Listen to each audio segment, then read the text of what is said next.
Welcome to Human Side Up. This is Natasha Newton, your host, and I am excited to share a conversation with you today with my friend Luis Velasquez. Luis is a leadership coach and the founder and managing partner of Velas Coaching, an executive coaching firm based in Silicon Valley. His background combines extensive academic and practical experience, making him a very notable figure in the field of executive coaching. He leads the Interpersonal Dynamics course at Stanford University Graduate School of Business and is a regular contributor to Harvard Business Review and Fast Company on leadership development and resilience. He has also authored an excellent book titled Ordinary Resilience: Rethinking How Effective Leaders Adapt and Thrive. During our conversation, we talked about the relationship between our individual development and growth as leaders, Luis's personal experience and the distance he has traveled, an amazing story, and the importance of curiosity and openness. I know you're going to enjoy this conversation.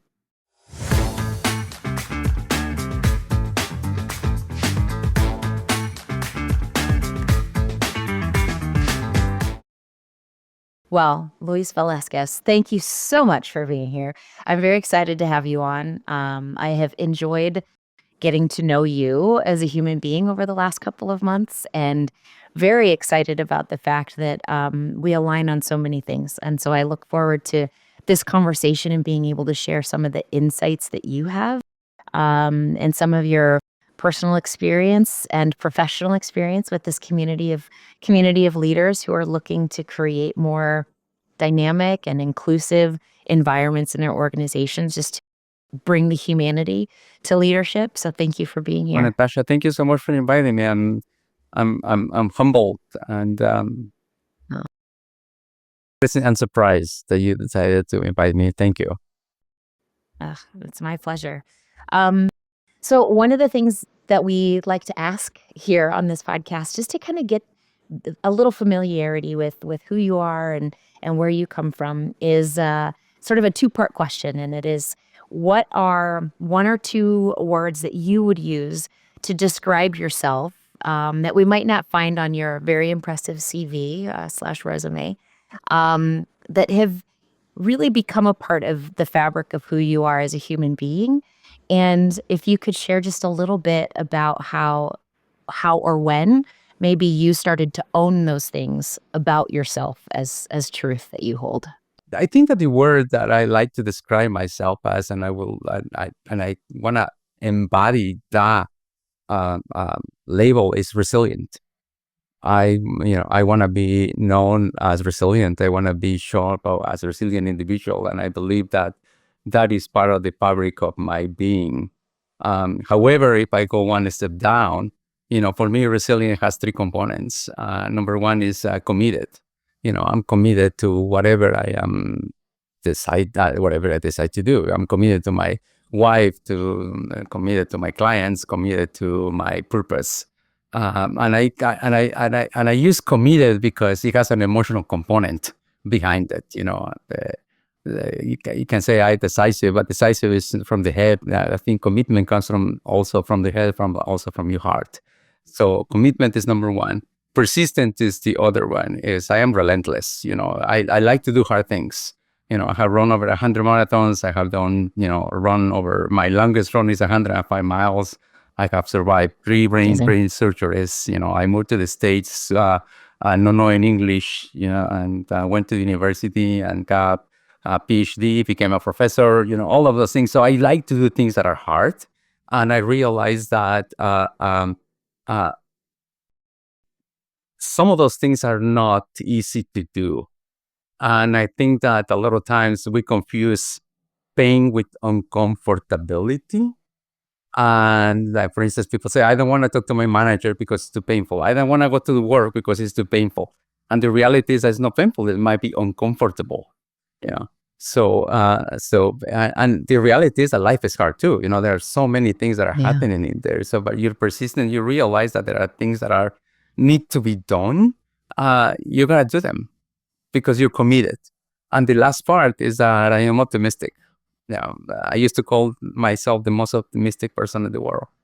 And if you remember, and I think that for me, that was a coping mechanism.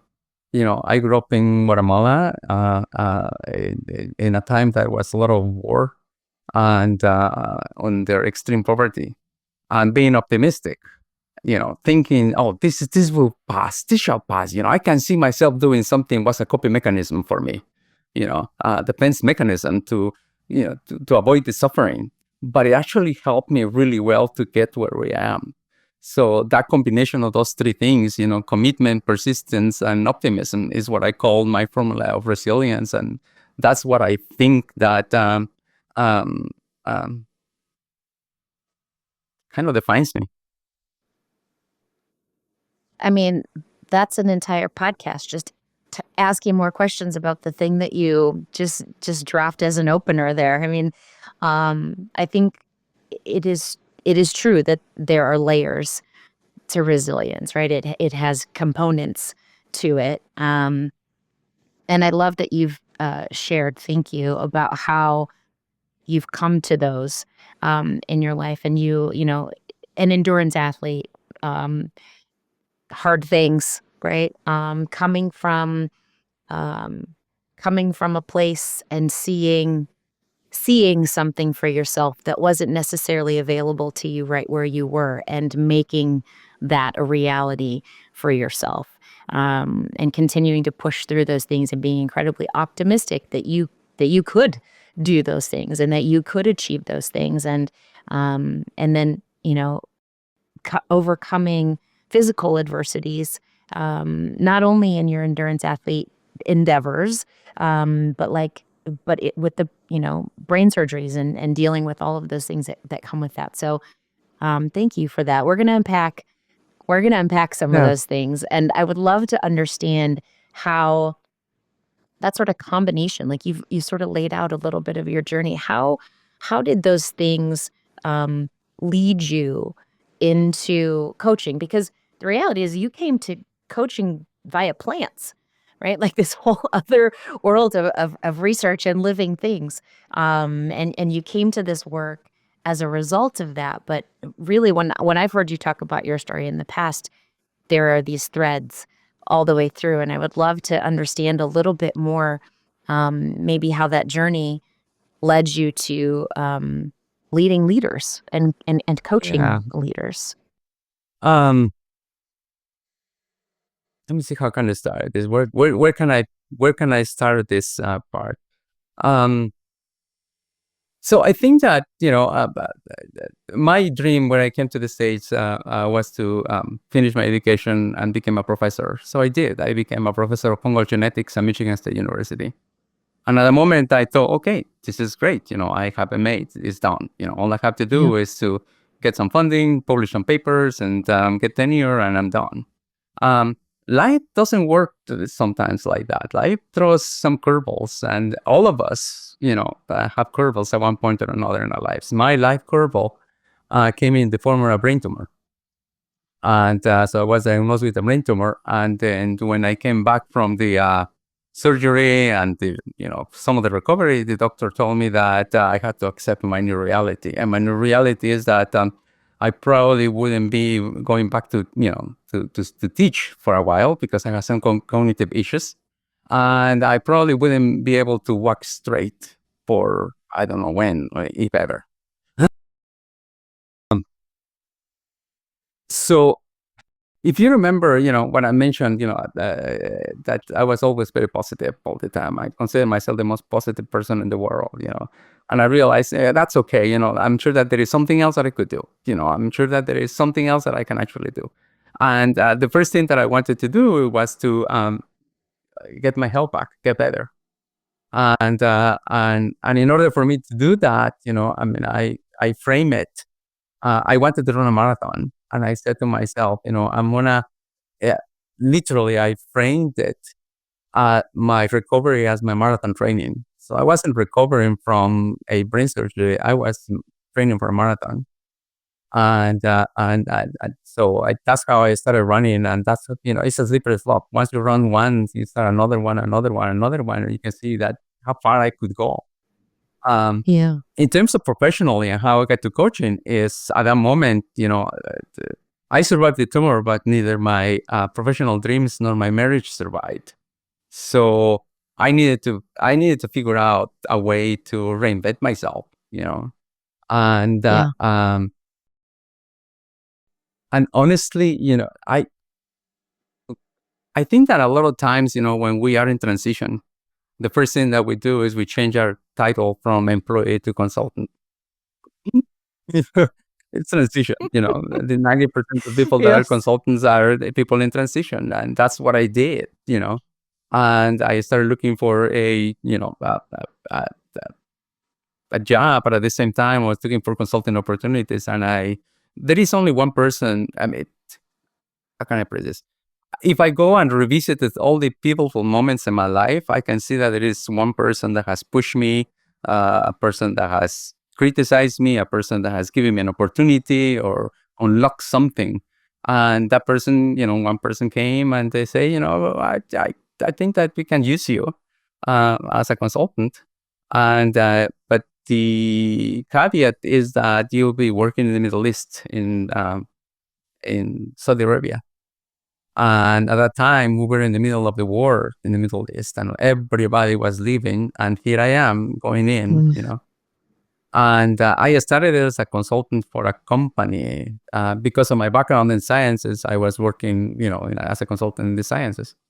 Um, Here is where it gets interesting. I was sitting on my desk one day with the HR VP of that company came into my office and said, "Luis, I'm giving a presentation tomorrow. Can you help me?" I said, "Sure, I'll help you." And then, a couple of days later, he came back and said, "Luis, I'm having this issue. Can you help me to figure it out?" And I said, "Absolutely, let's do this." Later, came back and he said, "I have two VPs that need your help. Can you help them?" And I said, "Yeah, sure." I didn't know what I was doing. And at that time, if you remember, that 2005, 2006, it was the economic crisis worldwide, and so consultants and companies were losing jobs everywhere. And the company that I was working for realized that I was doing, and they told me, "You're a coach." So they started, like marketing me for as a coach, and literally I How had did no experience and no education as a coach. I was just helping people, and how did you feel about that? Like, having someone come and say, "This is this gift that you have." Like, I mean, obviously you did it, but what was the I mean, like, to hear that, right? Like, you were just doing you, and then someone comes along and sort of puts a label on it in this whole new world. Like, how did you feel about that? What was well, your to take tell on the that? truth, it was a relief for me. Because at that point, Ah, I had no idea what I was gonna do with my life. I didn't ah, know. So it's like, oh wow, I can do that. I can, and I heard of coaching, but I knew that you had to do some, education or whatnot. So when they labeled me as a coach, for me, it was a great opportunity, yeah. to start doing something different.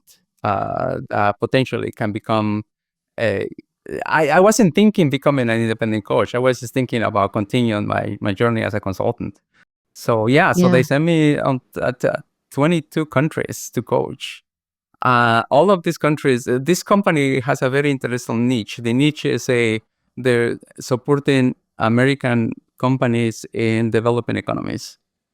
So the work that I did wasn't, I didn't do much of the fancy travel. I went to Congo Yeah. in the middle of the Ebola crisis. I went to Sudan in the middle of the war between South Sudan and North Sudan. I was in the Middle East when some of the what do you call the Middle East spring started. The unrest there. So Yeah. yeah, so it was everywhere. So it was amazing. So that's how I became, a coach. Moved back in 2008 to the United States, and I started running. And in 2012, I just finished one of the most grueling races that I had ever done. Is the Western States 100. It's 100 miles. And I was in the best shape of my life. I was happy. I just found a new person. We were married already. My life was already great. And then all of a sudden, the tumor came back. So I was so afraid that it's going to be like the first time around. Um, um, my wife didn't leave, so she actually supported me and stayed with me. But I lost my job. Yeah. The company decided that they couldn't keep me on payroll for such a long time. So I said, okay, fine. So I decided to start looking for another job. And I was sitting in a interview in a company, and the person that was interviewing me told me, Luis, we're not going to hire you here. You don't fit here. You don't have the experience, because I wanted to go back to biotechnology and science. You don't have the experience or to do something here. However, he said, um, the reason why I'm telling you this is because I don't fit here too. And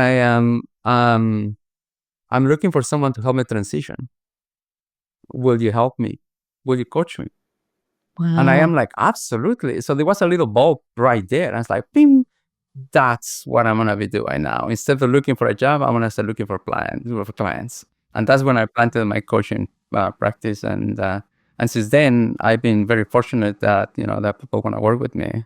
I've been coaching lots of CEOs and individuals. As a result of that, I actually, teach at Stanford University a class of interpersonal dynamics, and it's been great, since then. So that's the transition.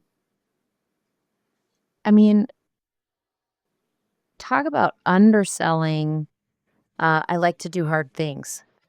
It was such a small little piece of what you said when you shared your story and how you came to these things, but it's just been a series of undertaking very large challenges, and that's clearly a part of your fabric. And I think it's not a surprise to me, having heard part of your story before, but um, hearing it again in this context and sort of all together, um, really underscores, I think, why it is that you excel so much in going into work with people who are making big changes, and why you're brought in to work with leaders who are, maybe their company's going through a big thing, or they personally are going through a big thing, but like making a big change in how they do their work, or why they're doing the things that they're doing. And so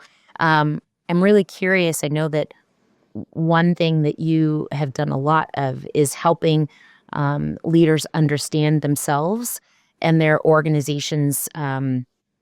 I guess I would say success profiles, and really understanding that, we all know that culture is important, but I would really love to understand from you, in thinking about, as we develop as leaders and you're coaching these folks and talking them through this process, why is it so critical that we start with leadership and thinking about what a success profile looks like in our organization or in our business? Why is it important that we start with that layer of the onion, um, Let me to make I change? would like to answer the question, but before I answer the question, I want to go back to what you mentioned is about saying, thank you for complimenting me on the hard things that I've done. And I think that was the feedback that I get all the time. And then, through interactions with the leaders that I coach, I realized that it's not unique to me. And that's one of the reasons why I wrote the book Ordinary Resilience. That and when I mentioned at the beginning that we all have the capacity to get better at what we want to do. The world doesn't belong to the people that know the most, but the people that learn the fastest. And I think that we all have the capacity to commit. We all have the capacity to undergo hard things, because we all have done that. If we think about our lives, we have at one point or another, we have done something that is hard, you know, and we all have the capacity to see the future and envision ourselves looking, beyond the situation that where we are today. So thank you for explaining that. But at the same time, I want to mention that what I've done is nothing extraordinary. It's just the situations that I've been in are extraordinary. But what I can do, anybody can if they are committed, persistent, and optimistic, because that's what we are already doing it anyway. That is the fabric of our DNA, period. There is that optimism. I align with you on that. I do. I agree with you. I don't know that everyone feels like they have that, and so I love that as a coach, that's really what you're giving people is the knowledge that they can do hard things, Absolutely. right? Like if Yeah. they put their mind to it. Yeah. So yeah, that's fantastic. But now, I love that. when you talk about the leaders, why is it important for leaders to, can you rephrase the question again? So I don't make it. Yes, absolutely. I'm curious. Like we all know in thinking about culture, right? We all know as leaders, we know culture is important. We know we need to nurture it and foster it, and good cultures are great, and bad cultures are really bad. Um, but I'm curious if we all have a different opinion as to how that sort of plays out, right? And there's this theory, but you're so involved in helping folks who are in the process of really executing change and really implementing the foundational pieces within their leadership team to make sure that they're creating these cultures. And I'm curious, other than the sort of trickle down effect, right, or permeation that comes from leadership in culture, why is it so important that we start there? Like, what is the impact um, of thoughtful leadership or thoughtful change at the leadership level that makes it possible for the rest of us to do the hard things?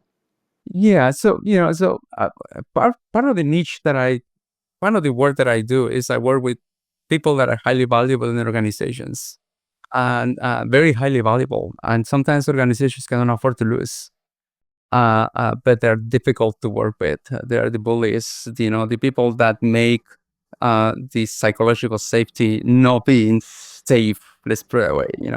And the reason why I work with them is because I believe that we 99% of the population don't wake up in the morning and say, I'm gonna be an asshole today, or I'm gonna be difficult today, you know.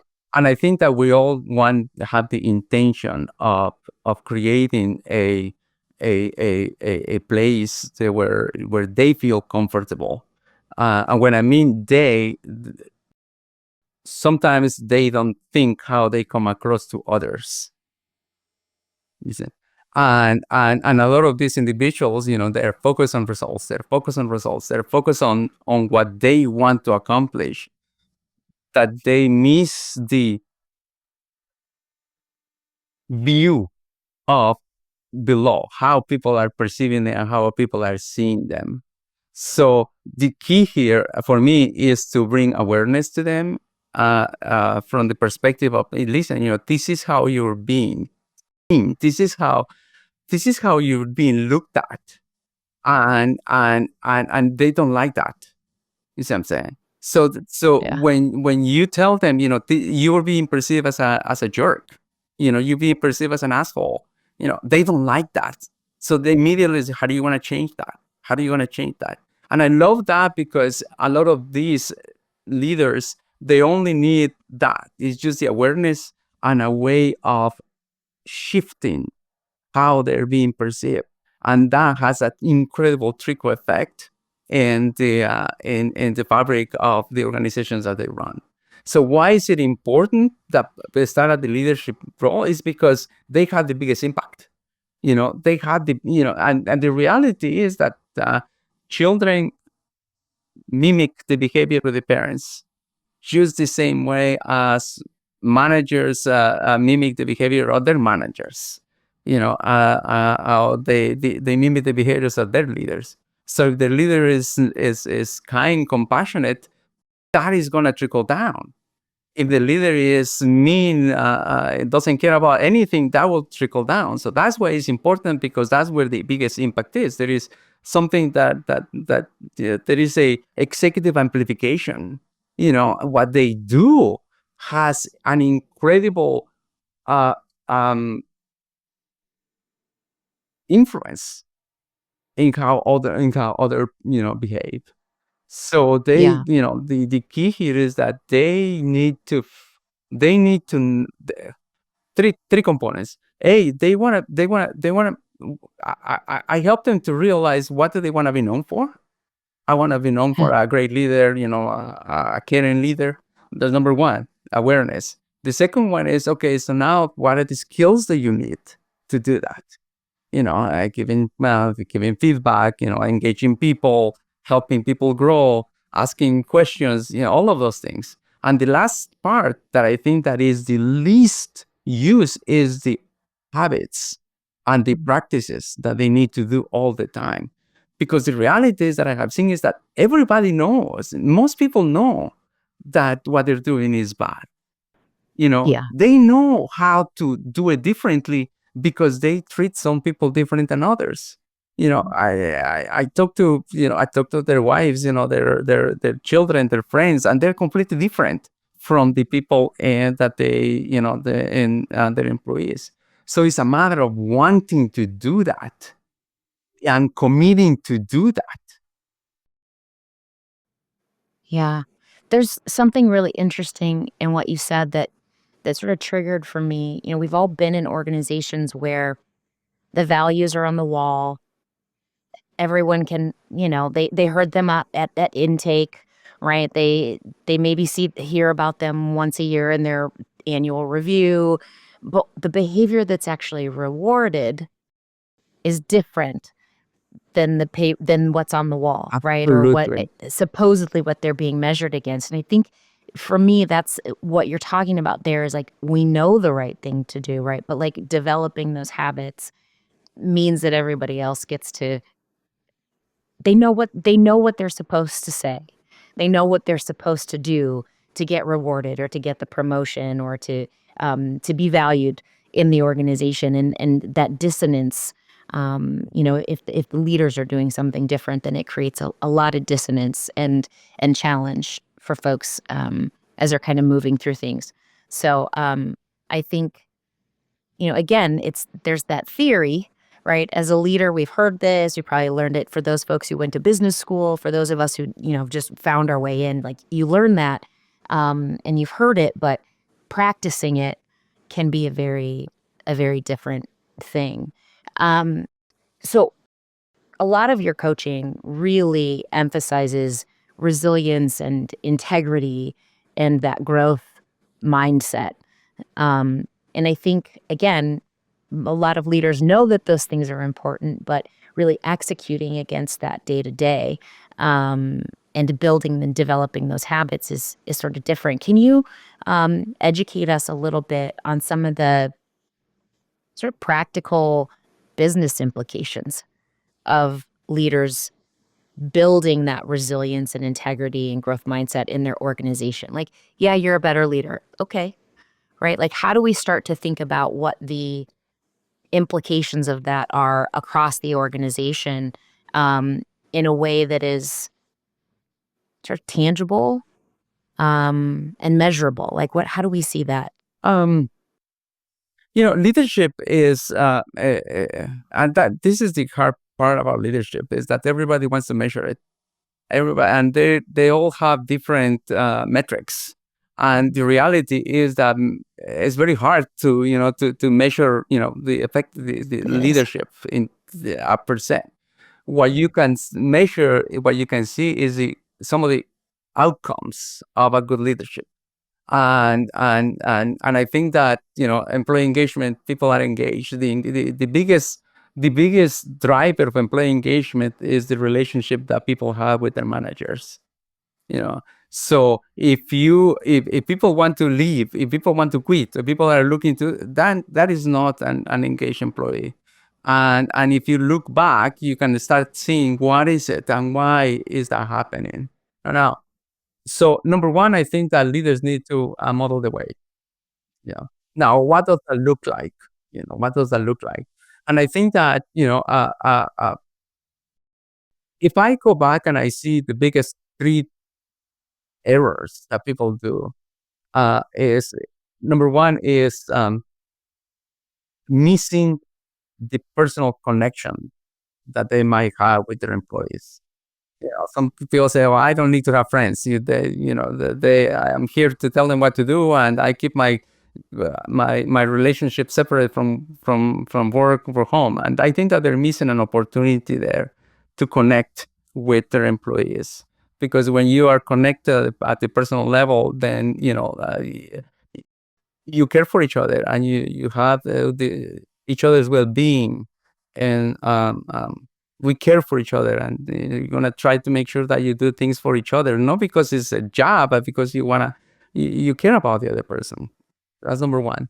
The other thing that I think that what uh, uh, managers don't do well is differentiating the conversation that they need to have. And what I mean by that is a lot of times, managers have two hats to wear. What I call the leadership hat and the manager hat. The leadership hat is the person that wants people to grow, that wants people to, to take risks, that cares about those, that, like, I want you to grow, I want you to take risk, I want you to do this the way you want to do it. And at the same time, they have the manager hat where they say, this is the goal and this is how you need to do it, and go do it. It sounds like more directive. Yeah. And a lot of times they don't know which hat are they wearing when talking to employees, so they get confused. I want you to grow, but I want you to do it this way because blah blah blah. You see what I'm saying? So I think Yeah. that if they can discern, and this is literally a metaphor that I use with the coaches with the leaders I coach, is you need to tell them what hat are you wearing at any given moment, because that gives you permission to have the hard conversations, or that gives you Yeah. permission to be soft and help them grow. And the last one, I think that this is very important, is allowing people to take risks. Yeah, and the reality is that people don't want to make mistakes and don't want to fail, and they're afraid of that. And if from the other end, the manager, treats failures the same across every single failure, then people won't take risks. And I think that, there are some failures that shouldn't be allowed. There are failures that you should be flexible, but there are some failures that also need to be, you need to be happy and celebrate them. Yeah. So the ones that are not to be allowed are, the ones that you're cutting corners, that you're actually trying to make a mistake on purpose, and you're just not wanting to do your job.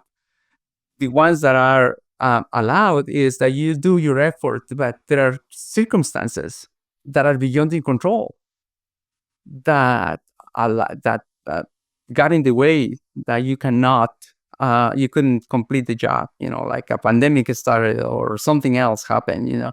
And the last one is, a lot of times, we fail because we learn something. And those are the failures that, where people say we need to fail fast. I wish they will emphasize that is the type of failure that they're talking about. However, they all treat the failures as if they were in the first type, that I'm just not doing my job. Right. So those are the three things that I think that I see, in managers. Number one is making sure that they have a personal connection with their employees. Number two is, the idea that the failure is not treat all the failures the same. And number two, gosh, I just miss it. What was number two? It was actually, it was pure genius, and I'm hanging on to it. It's the, being specific about the hat that you're wearing when you're giving feedback and direction and support, right? So if you do this, if and to tell the truth, everything else will get in place if those three things are in place. I'm very fond of the principle, the Keystone Habit. I don't know if you have heard of the Keystone Habit. What is the one thing that you can do that will influence everything? And I think that, when I coach people and I look at this, I think that if they do those three things, that will influence absolutely every single thing. that they do, and people that want to be engaged, and people that want to be resilient, and so forth. Yeah.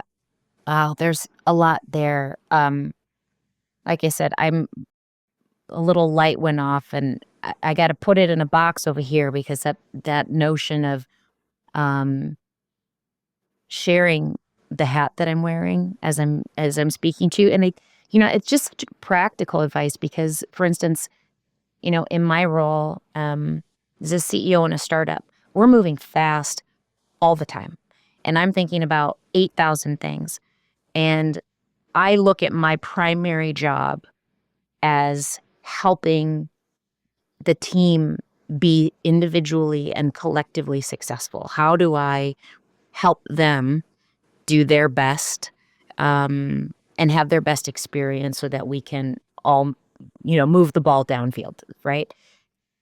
And sometimes if I'm moving 1,000 miles an hour, it is, I might slip into that coach mode or mentor mode, but I might not be doing it with quite the intention and the um or maybe not the intention, but the thoughtfulness that I might need to have to be in that role. And so it may not come off or be perceived in quite the way that I'm hoping that it is. Or vice versa. Maybe I've spent a little too much time over here. And what I really need to do is this is a little bit more directive, right? And I need to be specific about that. And it's okay. Both of those roles are okay, but it's being really clear about where you are and which of these that is. I've heard it put in one. It's that sort of like recognizing that your thoughts, opinions, etc., as a leader are sort of outsized, right? Like your vote doesn't count for one vote; it counts for, a larger vote Oh, sometimes, and you have to be really absolutely. conscientious of that. Yes, I mean, I've seen a lot of times, the leaders that like to, think out loud. And when they think out loud, their direct reports immediately assume that those are instructions or that are suggestions, and they go after those things. So I Yes. think that being specific about, being clear about where are you in the center of mind and what are you doing before, saying, okay, I thought about this, now let's go do this. And you brought a very interesting point about, the leadership hat and the management hat. And I think that there is another way to look at this is employees sometimes need support and sometimes need direction and help. And what I've seen a lot of leaders sometimes, they go on more supportive, like, oh, you can do this, you blah, blah, blah. They miss the mark. And some of them are going to much on the direction part. They become micromanagers. And I think that Yeah. that's the key, is to understand where do you stand, but also where the employee is. Because if it is a new employee, you want to give them a little more direction. But as they gain skills, then you start taking the direction away and start giving them more support to the point where they are completely independent. Otherwise, people stay only in the direction and they become micromanagers. Let's put it that way. Yeah. But having said that, Yeah. another thing that I think that is we're talking about here from a very almost like a blanket perspective. This is what leaders need to do, and I think that there is another element that that is less talk about, and it's about the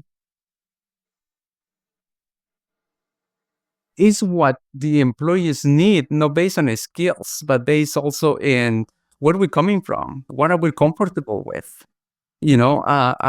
what level of risk I am open and willing to take now.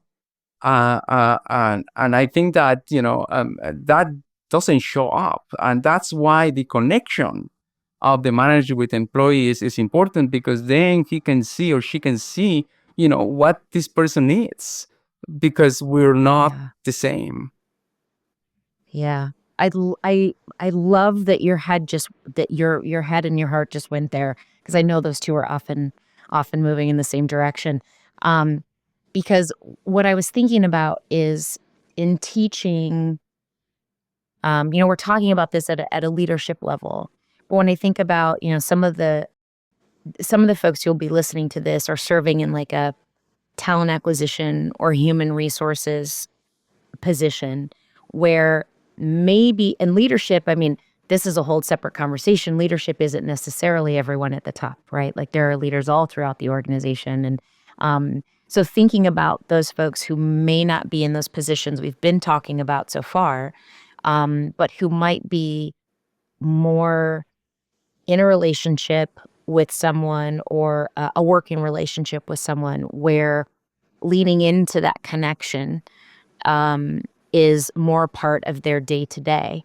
And it takes time, right? It takes time and it doesn't have to be hours and hours and hours, but it does take intention and time to foster that connection, um, especially when we're trying to create organizations where we've we've built dynamic, diverse teams where people do need different things and they are coming from different places. And to the point that you just made, which I thought was excellent, is they're not all ready to do the thing, right? And so we are coaching them and mentoring them all at these different paces. So I would love if you wouldn't mind, can you give us a couple of really practical tips that someone, no matter where they are in the organization, that's a leader, but maybe not in the C-suite, but maybe entry level, but has those sort of leadership qualities where they're leaning into the folks around them, where they could help in an effort to nurture their diverse team, and create that inclusion, how they might be able to help foster some of that sort of resilience and growth. Are there any sort of practical, and I know we're speaking in generalities here, but are there maybe a couple of practical tips you could offer up? I a few years ago, I decided to join a mastermind. I wanted to up my business or whatnot. And I found myself in this group of people that didn't look like me, and I was absolutely, completely intimidated, by them. And that intimidation made me not show up. Not show up. That's number one. And number two, I think that the other thing that happened is that I started feeling jealous about the things that they've done that I didn't have access to it. And one day I realized that, that's what was happening. So I decided to shift my mindset from being intimidated to being inspired. Oh my God, they can do that. I can do it too. And instead of feeling